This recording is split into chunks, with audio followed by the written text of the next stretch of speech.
China just launched something that could kill Starlink. August 2024. While most people weren't paying attention, Beijing deployed the first satellites of a 15,000 satellite constellation. That's more than double what SpaceX currently has in orbit. Will this end American dominance in space internet? Will China control global communications? Let's break it down. China just did something most people aren't paying attention to, but they should be. They launched the first satellites of a constellation that could fundamentally shift the balance of power on Earth. Not through weapons, not through military force, through something far more subtle and potentially more powerful: control of space-based internet. Right now, above your head, 15,000 satellites are planned. Let me say that again, 15,000. That's more than double what SpaceX's Starlink currently has orbiting Earth. And China isn't building just one mega-constellation. They're building two separate networks, nearly 30,000 satellites total. That's more satellites than currently exist from all countries combined. This isn't about internet access for remote villages. This is about strategic dominance, military communications, and reshaping who controls the flow of information across the planet. August 6, 2024. That's when it started. And what's unfolding in orbit right now could determine the future of global communications for the next 50 years. So how did we get here? Let's break it down. To understand why China is moving so aggressively, we need to go back to February 2022. When Russia invaded Ukraine, one of Moscow's first moves was a massive cyber attack on Ukraine's communication infrastructure. Russian hackers knocked out ground-based internet and phone networks across huge swaths of the country. It should have crippled Ukrainian military communications. It should have left Ukrainian forces blind, disconnected, unable to coordinate. But it didn't, because SpaceX's Starlink stepped in. Within days of the invasion, Elon Musk activated Starlink service over Ukraine and sent thousands of terminals to the country. Ukrainian forces suddenly had a communication network that Russia couldn't destroy. No matter how many cell towers Moscow knocked down, no matter how many fiber optic cables they cut, Ukrainian troops could still communicate through satellites orbiting 550 kilometers above the battlefield. The impact was transformative.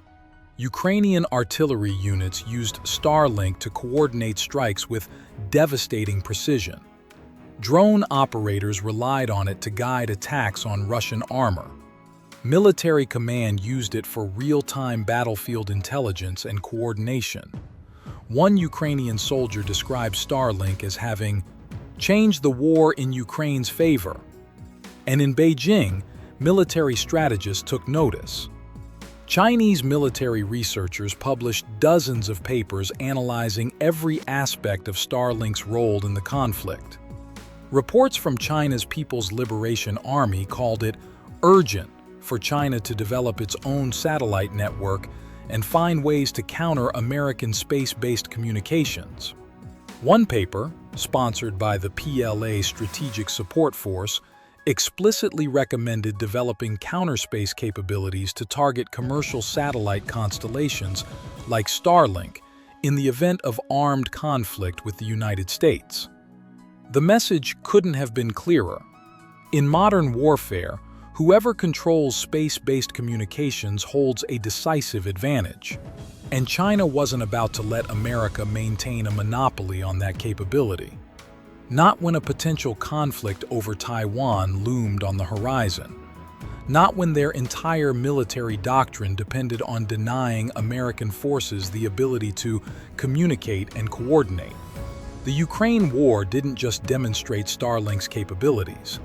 It exposed a critical vulnerability in China's strategic planning, and Beijing moved to fix it. China's solution came in the form of not one, but two massive satellite constellations. And understanding why they chose this dual approach reveals everything about their strategic thinking. First, there's Qianfan. The name translates to "thousand sails," a poetic reference to China's ancient maritime power now reimagined for the space age. Also known as G60 Starlink or the Space Sail Constellation, Qianfan is led by Shanghai Spacecom Satellite Technology, a company backed by the Shanghai municipal government and the Chinese Academy of Sciences. This isn't a purely private venture like SpaceX. It's a public-private partnership with deep government support. Qianfan's target is breathtaking: 15,000 satellites by 2030. The deployment plan is phased. Phase 1 calls for 648 satellites by the end of 2025 to provide regional coverage across Asia-Pacific. Phase 2 adds another 648 satellites for global coverage by 2027. The final phase scales up to over 15,000 satellites for what Beijing calls diversified integrated services. Essentially, everything from consumer internet to military communications to IoT networks. Then there's Guowang, which translates to National Network. And the name tells you everything you need to know. This is the state's network, fully government-owned, operated by China Satellite Network Group, a company established in 2021 specifically for this purpose, with backing from China's State Assets Commission. Guowang plans to deploy nearly 13,000 satellites by the early 2030s. The architecture is sophisticated.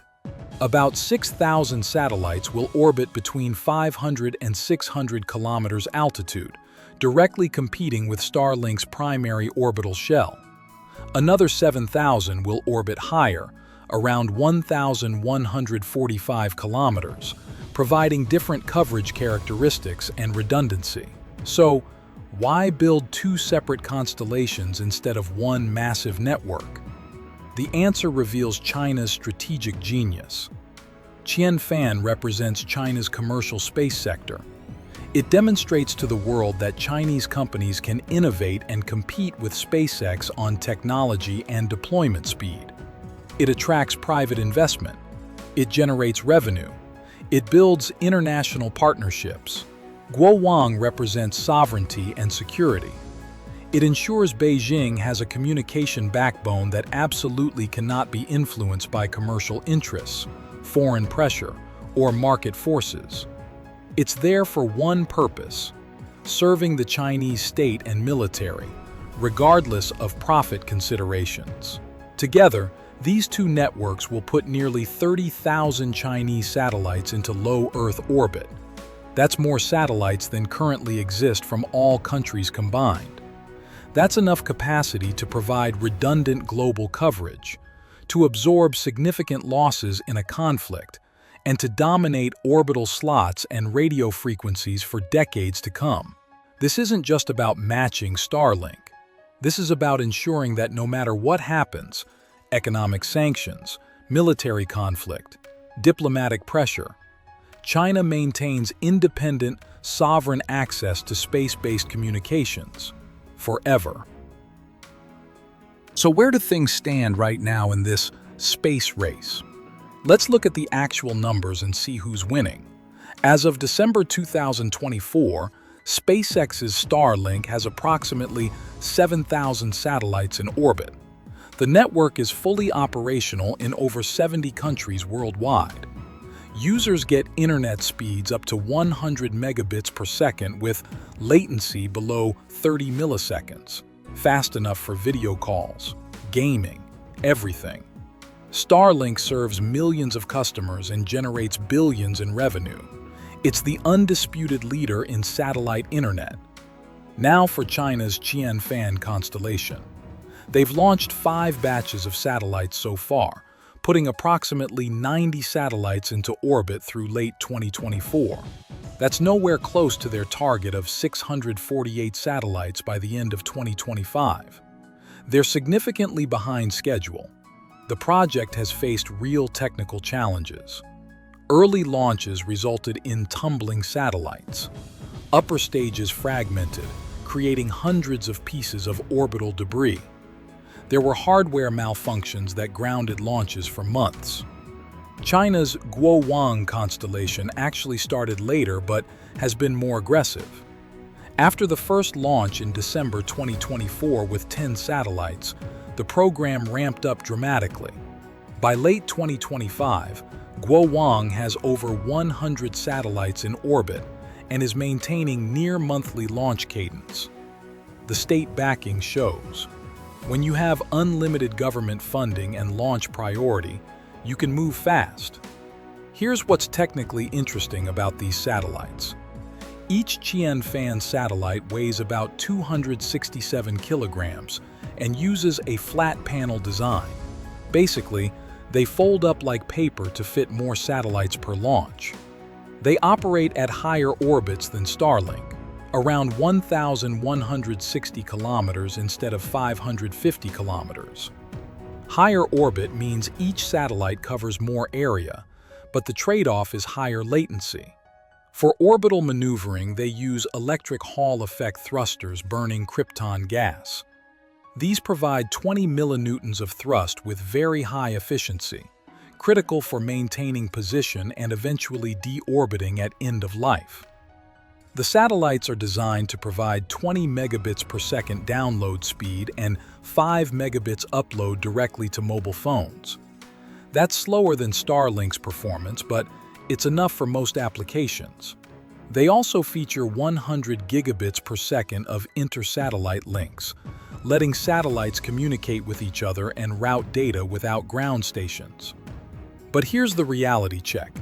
China is way behind Starlink in deployment. 7,000 satellites versus under 200 combined from both Chinese constellations. That's a massive gap. Starlink has a roughly 5-year head start, and they're not slowing down. SpaceX is launching Starlink satellites at an incredible pace, sometimes 24 to 28 satellites per rocket, multiple times per month. China's Long March 6A can carry 18 Qianfan satellites per launch. To reach 648 satellites by end of 2025 from their current approximately 90, they'd need to launch roughly 30 satellites per month. That's an extremely aggressive schedule they're clearly not meeting. So why isn't China panicking about being so far behind? Because they're playing a different game. This isn't about being first to market or generating profit. This is infrastructure development on a national scale, with strategic timelines measured in decades, not quarters. China has demonstrated something crucial. They have the technology, the manufacturing capacity, and the political will to build mega-constellations. They're learning from early failures. Launch rates are increasing, manufacturing is scaling up, and they have essentially unlimited state funding to make this happen. The race isn't over, it's just getting started. But here's where this gets really interesting. China isn't building these constellations just for domestic use. They're already signing international deals that could reshape global internet infrastructure. In 2025, Shanghai Spacecom secured service contracts with Brazil, Kazakhstan, Malaysia, and Thailand for Qianfan satellite internet. These aren't small pilot programs. These are full commercial deployment agreements. Brazil alone represents over 200 million potential users. Thailand gets access to satellite broadband for its remote regions where ground infrastructure is expensive or impossible to build. This is the digital Silk Road in action. Just like China built ports, railways, and 5G networks across developing nations through the Belt and Road Initiative, they're now offering space-based internet as part of the package. And here's the strategic brilliance. Once a country integrates Chinese satellite internet into its critical infrastructure, switching to a different provider becomes extremely difficult and expensive. You've created technological dependency. The same way Huawei's 4G infrastructure made it painful for countries to exclude Huawei from 5G, Qianfan and Guowang create long-term lock-in for satellite communications. But there's a darker implication that Western security analysts are very worried about. When you control a country's internet infrastructure, you potentially control their data flow. You can monitor communications. You can implement content filtering. You can shut off access entirely during political crises. China's domestic internet is heavily censored and monitored through the Great Firewall. What happens when Chinese satellite constellations provide internet to dozens of countries? Do those countries import Chinese-style internet governance? American researchers at the Foreign Policy Council have described Qianfan as a crucial element of the space component within China's Belt and Road Initiative. It's not just about selling internet service. It's about extending China's model of internet sovereignty globally. Compare this to Starlink's approach. SpaceX operates as a private company with commercial goals. Yes, it has contracts with the US military. Yes, it serves geopolitical purposes. But it's fundamentally a for-profit business selling internet access. China's constellations are instruments of state policy that happen to have commercial applications. The difference matters enormously, and it's already creating tensions. When Starlink provided service to Ukraine, China took notice and reportedly pressured Elon Musk about potential Starlink operations in Taiwan. Beijing wants assurances that American satellite internet won't be used in ways that threaten Chinese interests. Now, imagine the reverse scenario. What happens when Chinese satellite internet is available globally? What happens if Taiwan wants to use Qianfan or Guowang for backup communications? What happens when countries in territorial disputes with China find their satellite internet access mysteriously degraded? This isn't theoretical. This is the future of information infrastructure playing out in real time above our heads. And whoever controls that infrastructure controls significant geopolitical leverage for the next 50 years. The United States isn't sitting idle while China builds out these massive constellations. The Pentagon and US Space Force are watching very closely, and they're responding. In 2024, SpaceX won a contract to build Starshield, a military version of Starlink with enhanced security features and dedicated government payloads. This isn't just commercial satellite internet anymore. This is military space infrastructure designed specifically for Department of Defense operations. Starshield satellites can carry classified sensors, provide encrypted communications that are much harder to jam or intercept, and integrate directly with US military command and control systems. The US Space Force is also developing the Proliferated Warfighter Space Architecture, a network of hundreds of military satellites in low Earth orbit designed for missile tracking, targeting data, and battlefield communications. This directly competes with what China is building with Qianfan and Guowang. Both countries are essentially militarizing low Earth orbit under the cover of commercial internet services. But there's a problem. A big problem that nobody's talking about enough. Orbital debris. China's early Qianfan launches have already created serious debris issues. When the Long March 6A rocket deployed the first 18 satellites in August 2024, the upper stage broke apart into a cloud of more than 700 pieces of trackable debris. That's 700 new objects in low Earth orbit that will stay there for decades, potentially centuries. The rocket stages from both Qianfan and Guowang launches are being left in high-altitude orbits with lifetimes exceeding 100 years. While SpaceX typically deorbits Falcon 9 upper stages in controlled burns, and Starlink satellites that fail are commanded to burn up in the atmosphere, China's approach is creating a long-term debris problem. Analysts at the Secure World Foundation have warned that China's launches could dominate the orbital debris mass in low Earth orbit within just a few years. Here's why this matters. At orbital velocities, even a small piece of debris can destroy a satellite. One collision creates thousands of new debris fragments. Those fragments cause more collisions. This is called Kessler syndrome, a cascade effect where orbital debris makes certain altitudes unusable for generations. If China deploys 30,000 satellites and loses control of even a small percentage, if their rocket stages keep fragmenting, if collision rates increase, we could render low Earth orbit too dangerous to use. That means no satellite internet from anyone, no GPS, no weather satellites, no Earth observation, no space exploration beyond LEO. The entire space economy could collapse because we cluttered orbit so badly it became a debris field. And here's the nightmare scenario that keeps space debris experts awake at night. What if there's a conflict? What if someone starts deliberately destroying satellites? One anti-satellite weapon test creates thousands of debris fragments. China, Russia, the United States, and India have all tested anti-satellite weapons. A single ASAT strike on a densely populated orbital shell could trigger a chain reaction that destroys hundreds of satellites within weeks. Imagine a crisis over Taiwan. China shoots down a US reconnaissance satellite with an ASAT missile.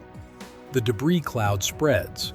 It hits Chinese satellites, and American satellites, and commercial satellites from dozens of countries. Within months, low Earth orbit becomes a debris field that will take 50 years to clear. Nobody wins. Everybody loses access to space.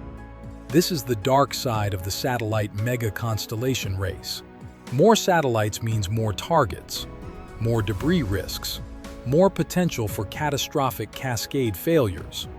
And right now, there are almost no international rules governing how many satellites you can launch, or what you do with rocket stages, or how you prevent debris creation.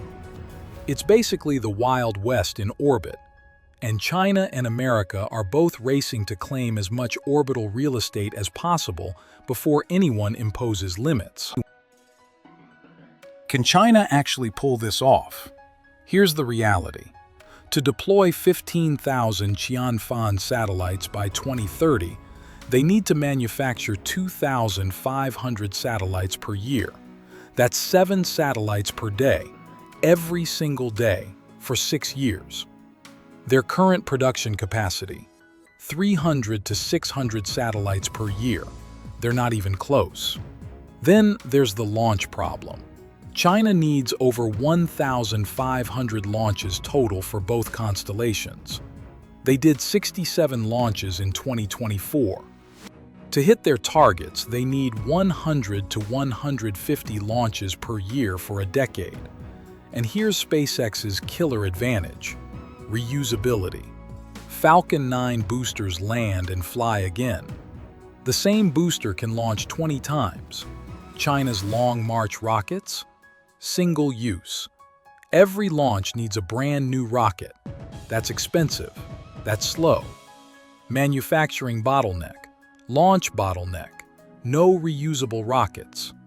They're also starting from zero on international ground infrastructure, while many countries won't let them build ground stations. And there's the money problem. Starlink is profitable now, generating cash flow to fund expansion. China's constellations are state-funded mega-projects that won't be profitable for decades. So here's the reality check. China has the technology and political will, but they're already behind schedule. Manufacturing is scaling slower than planned. Launches aren't happening fast enough, and they're chasing a moving target because SpaceX is adding thousands of satellites per year, while China is still in early deployment. The question isn't whether China can build these constellations. The question is whether they can build them fast enough to matter strategically. So what happens next? What should we be watching for in the coming years? First, watch China's launch rate in 2025 and 2026. If they can sustain 10 to 15 launches per month for Qianfan and Guowang combined, They're serious. If launch rates stay low, the timeline slips further. Second, watch for Chinese reusable rocket development. Multiple companies are testing prototypes. The moment China achieves reliable rocket reusability, the game changes completely. Their cost per launch drops. Their launch cadence can increase dramatically. Third, watch international deals. Every country that signs up for Chinese satellite internet is a strategic win for Beijing.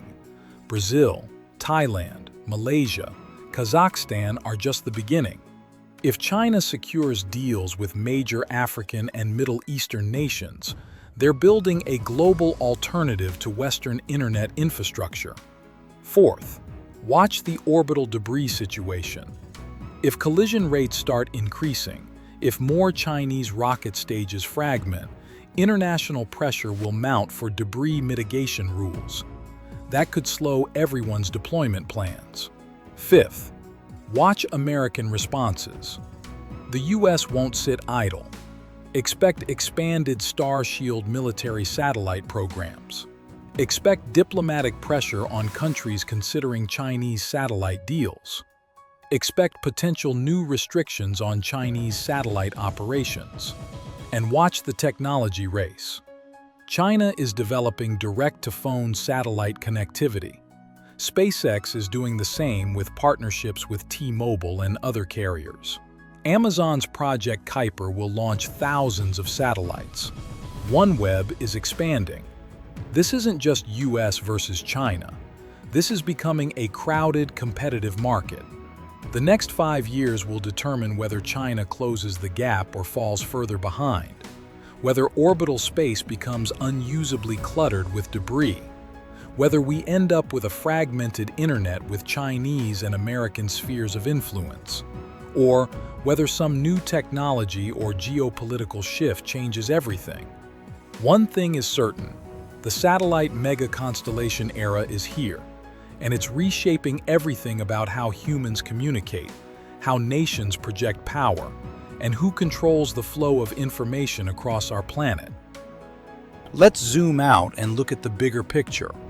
What we're witnessing isn't just about internet from space. This is about the fundamental architecture of how humanity connects and communicates in the 21st century. For the past 3 decades, the internet has been largely borderless. Information flows freely across national boundaries through undersea cables and ground infrastructure. Satellite mega-constellations change that equation. When internet access comes from satellites that a single nation controls, information sovereignty becomes real.